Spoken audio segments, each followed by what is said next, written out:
اللہ رب العزت نے قرآن مجید برہان رشید میں بے شمار مقامات پر انسان کو تفکر تدبر یعنی غور و فکر کرنے کا حکم دیا ہے۔ کبھی فرمایا کہ زمین و آسمان میں غور و فکر کرو، اور کبھی فرمایا کہ اللہ کی زمین میں چل پھر کر پھر غور و فکر کرو جب تم چیزیں دیکھتے ہو، یعنی پہاڑ ہے، دریائیں ہیں، نہریں ہیں، آسمان کی طرف دیکھو تو وہاں چاند ہے، وہاں سورج ہے، وہاں ستارے ہیں، وہاں بادل ہے، وہاں سے بارش برستی ہے، ان سب چیزوں کو دیکھو۔ اسی طرح کائنات عالم کے اندر مختلف اجناس، مختلف قسم کی پیدا ہونے والی چیزیں فروٹ کی صورت میں ہوں، کھانے والے کی صورت میں ہوں، پھولوں کی صورت میں ہوں، درختوں کی صورت میں ہوں، ان کو دیکھو اور ان میں تفکر اور تدبر کرو۔ آخر یہ تفکر اور تدبر ہمیں کیوں کہا جاتا ہے؟ اور اسی طرح آپ قرآن مجید پڑھ کے دیکھیں تو اللہ رب العزت نے فرمایا جو پہلی قوموں کے ساتھ معاملات پیش آئے ذرا ان کو بھی پڑھو، سنو، اور پھر فرمایا عبرت حاصل کرو، پھر فرمایا تفکر کرو، تدبر کرو۔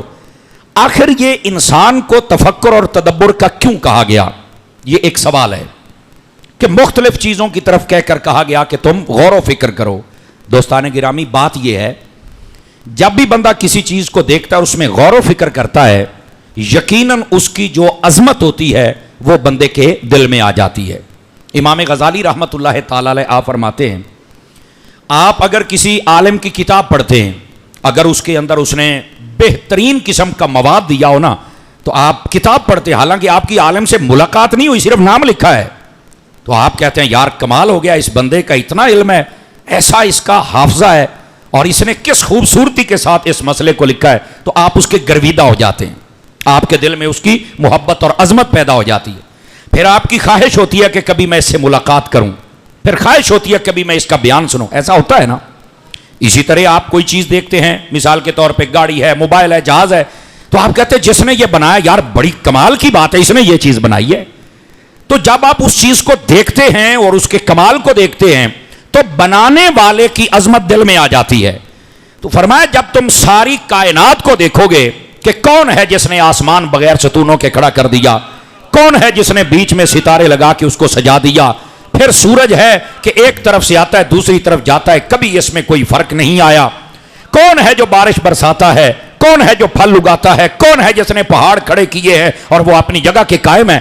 تو فرمایا جس طرح تم کتاب پڑھ کے عالم کی عزت اپنے دل میں پاتے ہو، چیزیں دیکھ کر بنانے والے کی عزت اپنے دل میں پاتے ہو، تو جب تم اس کائنات میں غور و فکر کرو گے تو آٹومیٹک تمہارے دل میں بنانے والے رب کی عزت آ جائے گی، رب کی عظمت آ جائے گی، رب کی پہچان تمہارے دل میں پیدا ہو جائے گی، اور پھر تمہارے اندر بھی یہ خواہش پیدا ہوگی کہ یار اس رب کے کلام کو بھی پڑھا جائے، اس رب تبارک و تعالیٰ کی عبادت بھی کی جائے، اور پھر آپ لازمی نتیجہ یہاں تک پہنچیں گے کہ واقعی یہ وحدہ لا شریک رب ہے جس نے سارے نظام کو چلایا، اور آج تک اس نظام میں کوئی بگاڑ نہیں، کوئی تبدیلی نہیں، چونکہ قرآن میں میرے رب نے بھی یہی فرمایا لو کان فیہما الہۃ الا اللہ لفسدتا، لوگوں اگر کوئی ایک خدا اور ہوتا، جو کہ نہیں ہو سکتا، اگر ہوتا تو تم دیکھتے یہ نظام آج بگڑ چکا ہوتا، کبھی سورج ادھر سے کبھی ادھر سے، کبھی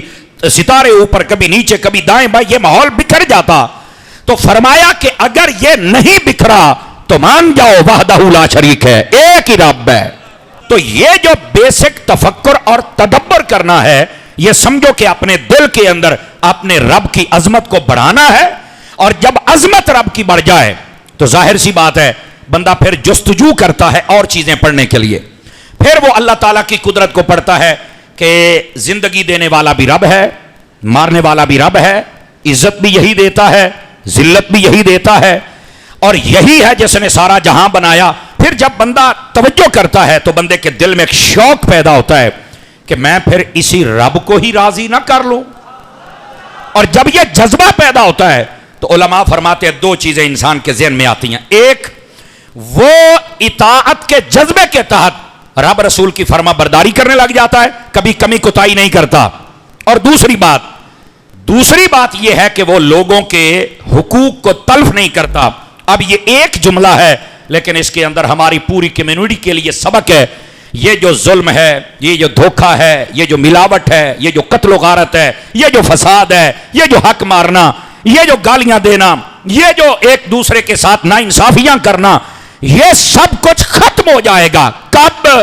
جب اس کے دل میں اپنے رب کی اطاعت کا جذبہ پیدا ہو جائے گا۔ چونکہ دو ہی راستے ہیں، یا وہ اطاعت کرے گا یا پھر وہ قوم کو ذلیل کرے گا، دو ہی باتیں ہیں۔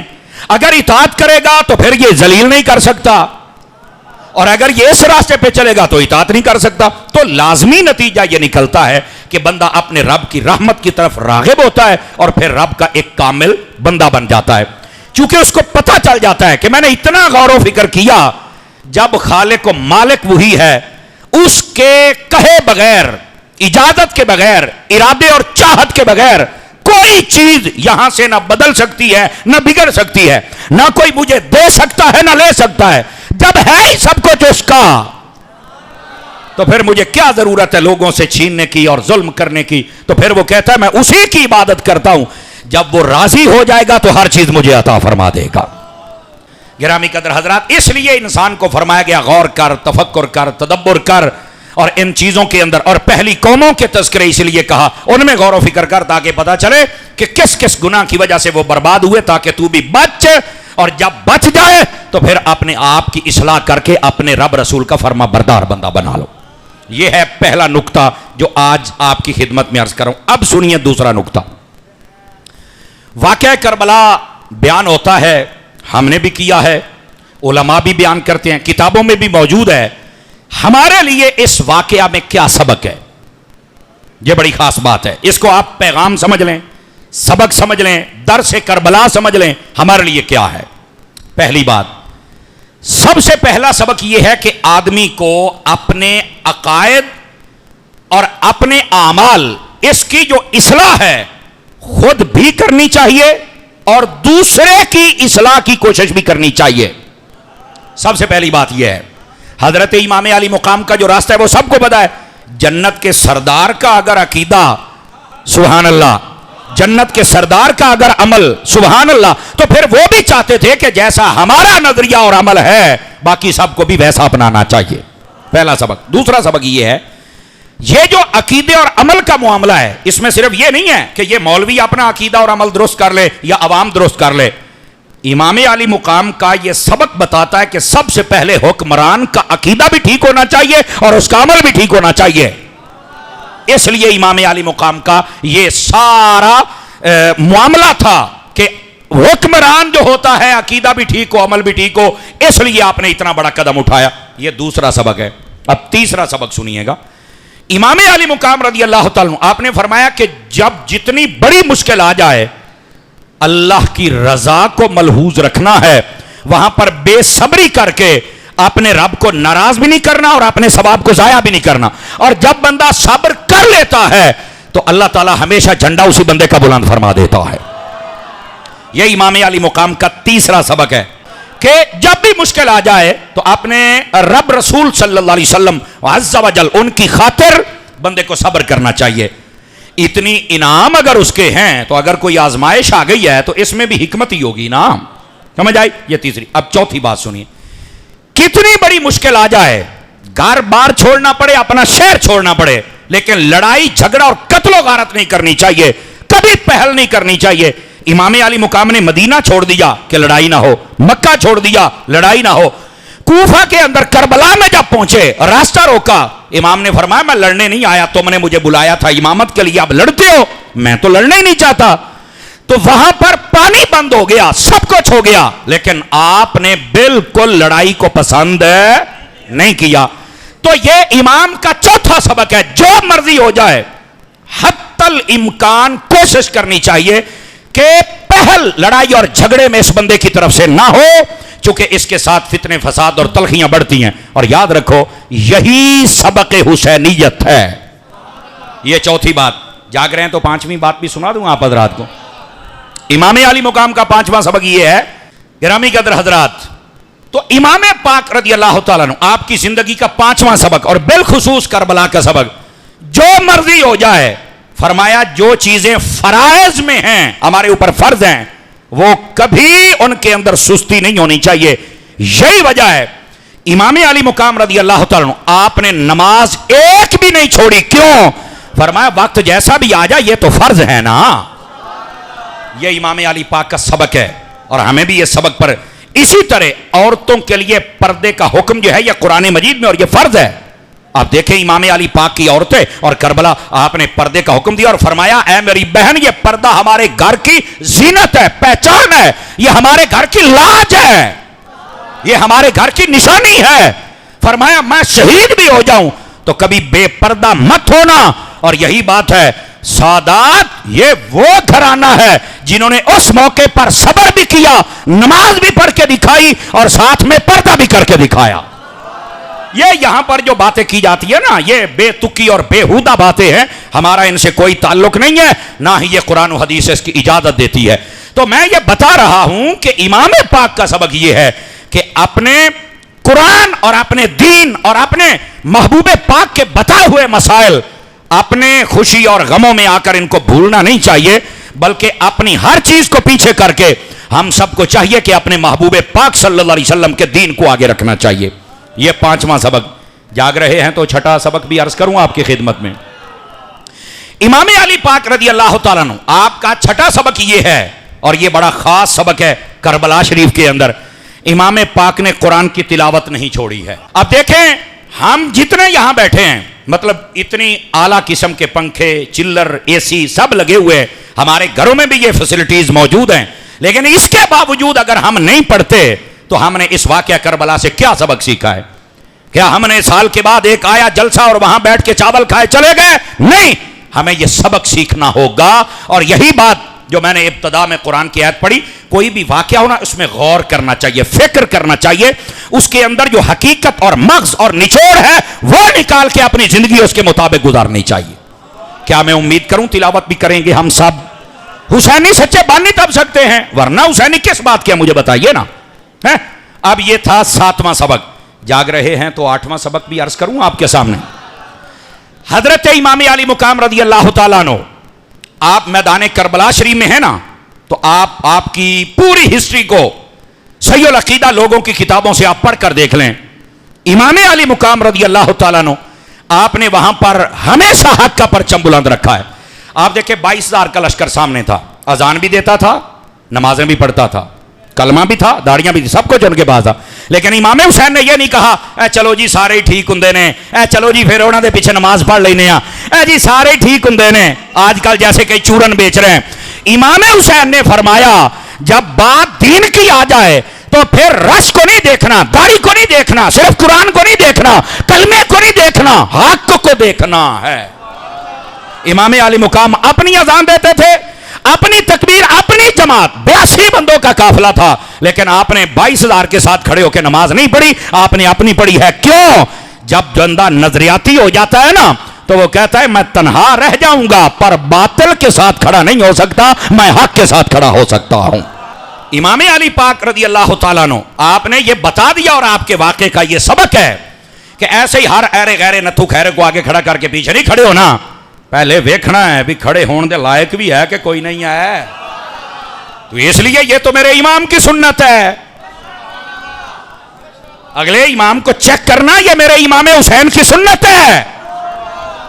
نہیں تو تھوڑے رہ جاؤ لیکن گند کو اپنے ساتھ نہ ملاؤ, تھوڑے رہ جانا بہتر ہے. اور آپ اسلام کی پوری ہسٹری اٹھا, آپ جنگ بدر دیکھ لیں, آپ جنگ احد دیکھ لیں, خندق دیکھ لیں, حنین دیکھ لیں, آپ تبوک دیکھ لیں, آپ کربلا کا معرکہ دیکھ لیں, آپ کوئی جنگ دیکھ لیں اسلام کی, ہمیشہ مسلمانوں کی تعداد کم رہی ہے. شاید چند غزوات ہوں گے جن میں مسلمانوں کی تعداد زیادہ تھی, ورنہ ہمیشہ تھوڑی رہی ہے. لیکن فتح ان کو ہوئی, کیوں؟ باطل ہمیشہ مٹ جاتا ہے, حق کو اللہ غلبہ عطا فرما دیتا ہے. سمجھ آ گئی حضرات آپ کو؟ تو یہ امام علی مقام رضی اللہ تعالیٰ آپ کی زندگی کا اور بالخصوص یہ درسگاہ کربلا کا 8واں سبق, حق کے ساتھ کھڑے ہونا ہے, ہر ایرے غیرے نتھو خیرے کے پیچھے نہیں کھڑے ہونا. اگر جاگ رہے ہیں تو 9واں سبق بھی عرض کروں امام پاک کا. آپ پورا کربلا شریف کا واقعہ پڑھ کے دیکھ لیں. پورے کربلا شریف میں امام علی مقام رضی اللہ تعالیٰ عنہ آپ کی توجہ پانی کی طرف نہیں تھی. یہ درسگاہ کربلا کا 9واں سبق ہے, آپ کی توجہ پانی کی طرف نہیں تھی. آپ بتا دیں اگر آپ نے کسی سے مانگا ہے. بعض کہتے ہیں کہ حضرت جناب سیدنا علی اصغر رضی اللہ تعالیٰ آپ کے لیے پانی مانگا تھا. میں نے کہا یہ تاریخ کی باتیں ہیں,